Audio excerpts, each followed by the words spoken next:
മുംബൈ ദർപ്പൺ ചാനലിലേക്ക് എല്ലാവരെയും ഒരിക്കൽ കൂടി സ്വാഗതം ചെയ്യുന്നു. ആദ്യമായി എല്ലാവർക്കും പുതുവത്സര ആശംസകൾ നേർന്നുകൊള്ളുന്നു. നിങ്ങൾക്കെല്ലാവർക്കും വർഷം 2025 എല്ലാവിധ ഐശ്വര്യങ്ങളും സമ്പൽ സമൃദ്ധിയും ആയുരാരോഗ്യങ്ങളും ഉണ്ടാകട്ടെ എന്ന് പ്രാർത്ഥിക്കുന്നു. ഇന്നത്തെ എൻ്റെ ഈ വീഡിയോയിൽ മീനം രാശിക്കാരുടെ വർഷം 2025 പൊതുവർഷഫലങ്ങളെക്കുറിച്ചാണ് വിവരിക്കുന്നത്. വർഷാരംഭത്തിലെ പ്രധാനപ്പെട്ട ഗ്രഹങ്ങളുടെ സ്ഥിതി എങ്ങനെയായിരിക്കുമെന്ന് നോക്കാം. രാഹു നിങ്ങളുടെ സ്വന്തം രാശിയിലും, ഗുരു 3ാം ഭാവമായ ഇടവത്തിലും, കേതു 7ാം ഭാവമായ കന്നിരാശിയിലും, ശനി നിങ്ങളുടെ 12ാം ഭാവവും ശനിയുടെ സ്വരാശിയും മൂലത്രികോണ സ്ഥാനവുമായ കുംഭം രാശിയിലുമായിരിക്കും നിൽക്കുന്നത്. വർഷഫലങ്ങൾ സാധാരണയായി ശനി, ഗുരു, രാഹു, കേതു എന്നീ ഗ്രഹങ്ങളെ അടിസ്ഥാനമാക്കിയാണ് പറയാറുള്ളത്. കാരണം ഈ ഗ്രഹങ്ങൾ ഒരു രാശിയിൽ കൂടുതൽ സമയം നിൽക്കുന്നതാണ്. അതായത് ശനി ഒരു രാശിയിൽ 2.5 വർഷവും, ഗുരു 1 വർഷവും, രാഹുവും കേതുവും ഏകദേശം 1.5 വർഷവും നിൽക്കുന്നതായിരിക്കും. അതേസമയം ചന്ദ്രൻ ഒരു രാശിയിൽ വെറും 2.25 ദിവസവും, ബുധൻ ഏകദേശം 15 ദിവസവും, സൂര്യൻ 1 മാസവുമൊക്കെ ആയിരിക്കും നിൽക്കുന്നത്. മാസഫല വീഡിയോയിൽ ഈ ഗ്രഹങ്ങളുടെ ഫലങ്ങൾ വിശദമായി ഞാൻ വിവരിക്കുന്നതായിരിക്കും. ഞാനിവിടെ പറയുന്നത് ചന്ദ്രഗണനയെ അടിസ്ഥാനമാക്കിയുള്ള പൊതുഫലങ്ങളാണ്. നിങ്ങളുടെ ജാതകത്തിലെ ഗ്രഹനില, ഇപ്പോഴത്തെ മഹാദശ, അപഹാരം എന്നിവയിൽ വരുന്ന വ്യത്യാസം കാരണം ഫലങ്ങളിൽ ചില്ലറ ഏറ്റക്കുറച്ചിലുകൾ വരുവാൻ സാധ്യതകളുണ്ട്. ആദ്യമായി ഈ വർഷത്തിലെ ഏറ്റവും പ്രധാനപ്പെട്ട രാശിമാറ്റം, അതായത് ശനിയുടെ രാശിമാറ്റത്തെക്കുറിച്ചാണ് പറയുന്നത്. ശനി ഇപ്പോൾ നിങ്ങളുടെ 12ാം ഭാവത്തിലാണ് നിൽക്കുന്നത്. 2025 മാർച്ച് 29-ാം തീയതി നിങ്ങളുടെ 1ാം ഭാവത്തിലേക്ക് പ്രവേശിക്കുന്നതായിരിക്കും. ഇപ്പോൾ നിങ്ങൾ 7.5 ശനിയുടെ 1ാം ചരണത്തിൻ്റെ പ്രഭാവത്തിലാണ്. മാർച്ച് 29-ാം തീയതി മുതൽ 7.5 ശനിയുടെ 2ാം ചരണത്തിൻ്റെ പ്രഭാവം ആരംഭിക്കുന്നതായിരിക്കും. 2027 ജൂൺ മാസം വരെ ശനി മീനത്തിൽ തന്നെ നിൽക്കുന്നതുമായിരിക്കും. ശനിയുടെ ഒരു പ്രത്യേകത, ശനി നിൽക്കുന്ന സ്ഥാനത്തിൻ്റെ ഫലങ്ങളിൽ വർധന ഉണ്ടാക്കുന്നതായിരിക്കും. അതേസമയം ശനിയുടെ ദൃഷ്ടി പതിക്കുന്ന ഭാവത്തിൻ്റെ നെഗറ്റീവ് ഫലങ്ങളായിരിക്കും കൂടുതൽ നൽകുന്നത്. 1ാം ഭാവത്തിൽ ശനി നിൽക്കുന്ന സമയത്ത് നിങ്ങളുടെ പേഴ്സണാലിറ്റിയിൽ നല്ല മാറ്റങ്ങൾ സംഭവിക്കുന്നതായിരിക്കും.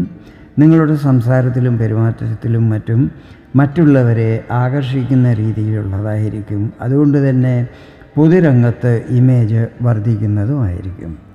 ജോലിസ്ഥലത്തും ചില അനുകൂല മാറ്റങ്ങൾ അനുഭവപ്പെടുന്നതായിരിക്കും.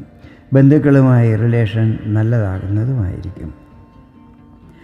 ശനി നിങ്ങളുടെ ലാഭസ്ഥാനമായ 11ാം ഭാവത്തിൻ്റെയും ചിലവിൻ്റെ സ്ഥാനമായ 12ാം ഭാവത്തിൻ്റെയും അധിപനാണ്. ലാഭസ്ഥാനാധിപൻ കേന്ദ്രസ്ഥാനമായ 1ാം ഭാവത്തിൽ നിൽക്കുന്നത് ഇൻകം വർദ്ധിക്കുവാൻ ഇടയാക്കുന്നതായിരിക്കും. ഈ സമയത്ത് ബിസിനസ്സിൽ ഒന്നിലധികം സോഴ്സുകളിൽ കൂടെ വരുമാനം ഉണ്ടാകുവാൻ സാധ്യതകളുണ്ട്. കരിയറിലുള്ളവർ ജോബ് ചേഞ്ച് ചെയ്യുന്നത് കാരണമോ അതല്ലെങ്കിൽ പാർട്ട് ടൈം ജോലിയോ സ്വയം തൊഴിലോ മറ്റും ചെയ്ത് വരുമാനം വർദ്ധിപ്പിക്കുവാൻ ശ്രമിക്കുന്നതായിരിക്കും.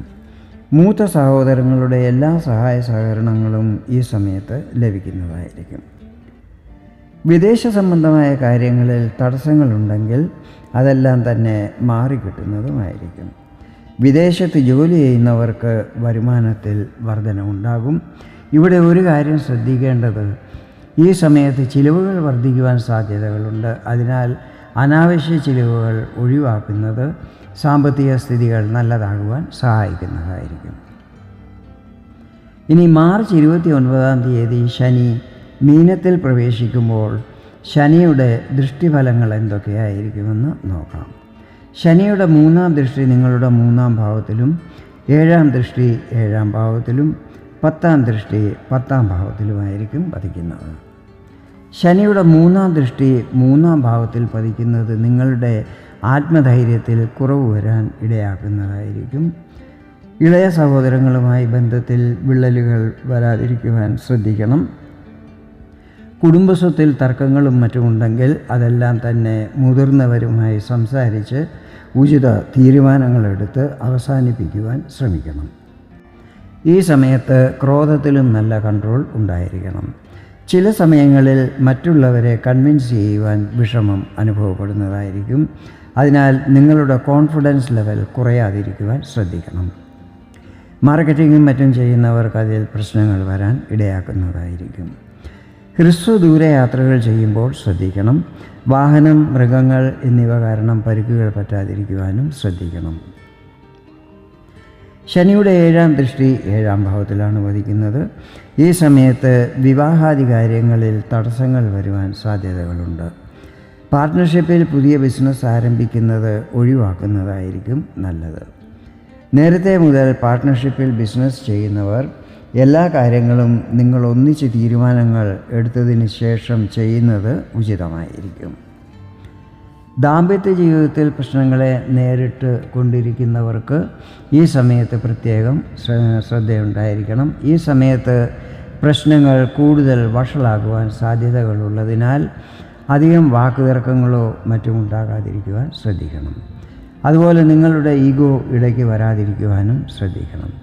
വിവാഹബന്ധം വേർപെടുത്തുവാൻ വേണ്ടി കോർട്ടിൽ കേസുകളുണ്ടെങ്കിൽ അതിൻ്റെ തീരുമാനങ്ങളും ഈ സമയത്തുണ്ടാകുവാൻ സാധ്യതകളുണ്ട്. ഇനി ശനിയുടെ 10ാം ദൃഷ്ടിയെക്കുറിച്ചാണ് പറയുന്നത്. 10ാം ദൃഷ്ടി നിങ്ങളുടെ കർമ്മസ്ഥാനമായ 10ാം ഭാവത്തിലാണ് പതിക്കുന്നത്. ഇവിടെ മെയ് 14-ാം തീയതി മുതൽ ഗുരുവിൻ്റെ ശുഭദൃഷ്ടിയും പതിക്കുന്നുണ്ടായിരിക്കും. അതിനാൽ ശനിയുടെ ദൃഷ്ടി ന്യൂട്രലാകുന്നതും 10ാം ഭാവത്തിൻ്റെ ശുഭഫലങ്ങൾ ലഭിക്കുന്നതുമായിരിക്കും. കൂടാതെ ഇത് ഗുരുവിൻ്റെ സ്വരാശിയുമാണ്. ഈ സമയത്ത് ജോലിസ്ഥലത്ത് മേലധികാരികളുമായും സഹപ്രവർത്തകരുമായും മറ്റും നല്ല റിലേഷൻ മെയിൻറ്റെയിൻ ചെയ്യുന്നതായിരിക്കും. കരിയറിൽ പ്രോഗ്രസ് ഉണ്ടാകും. സാമ്പത്തിക നേട്ടങ്ങളും ലഭിക്കും.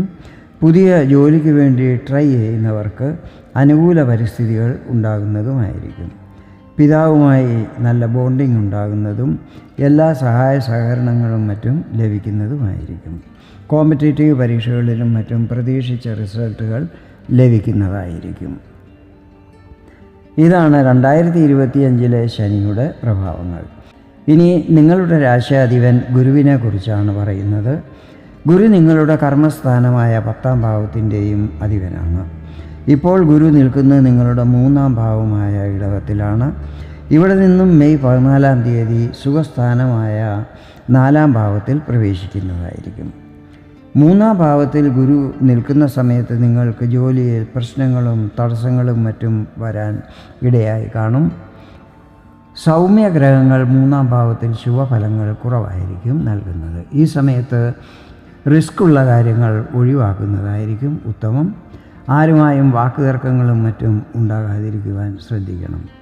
നിങ്ങളുടെ പേഴ്സണാലിറ്റിയെ ബാധിക്കുന്ന ഒരു കാര്യവും ചെയ്യാൻ പാടില്ല.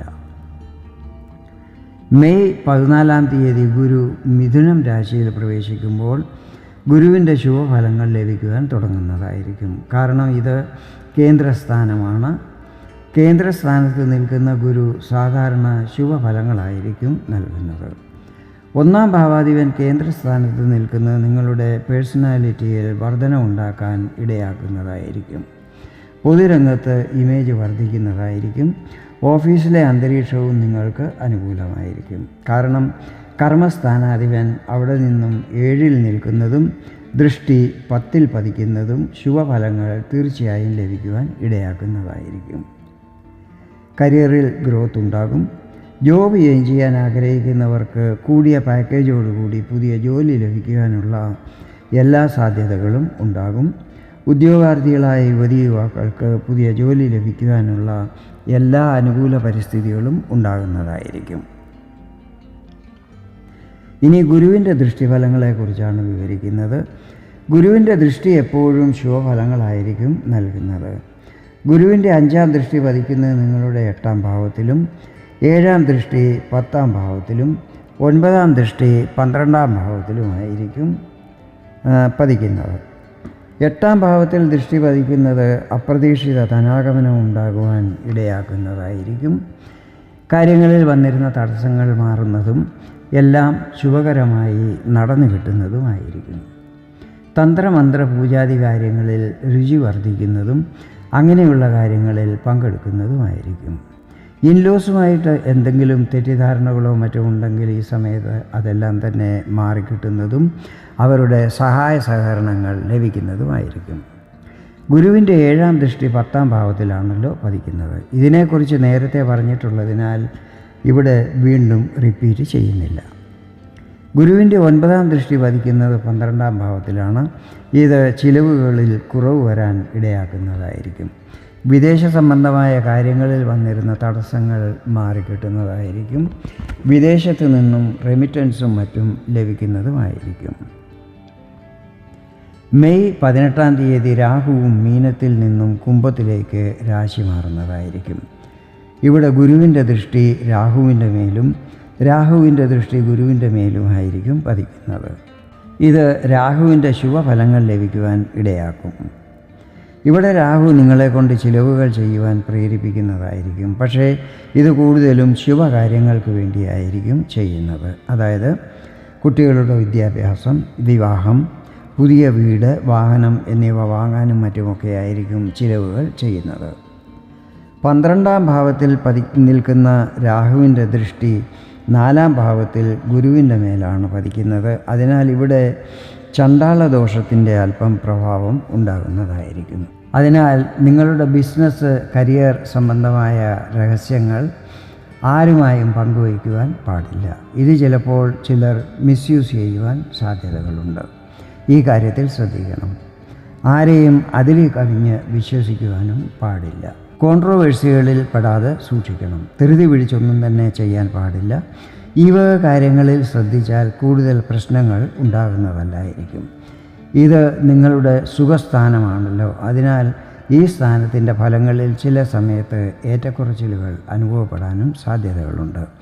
എങ്കിലും ഗുരു കേന്ദ്രസ്ഥാനമായ ഇവിടെ നിൽക്കുന്നതിനാൽ നിങ്ങൾക്ക് ആശ്വാസവും ലഭിക്കുന്നതായിരിക്കും.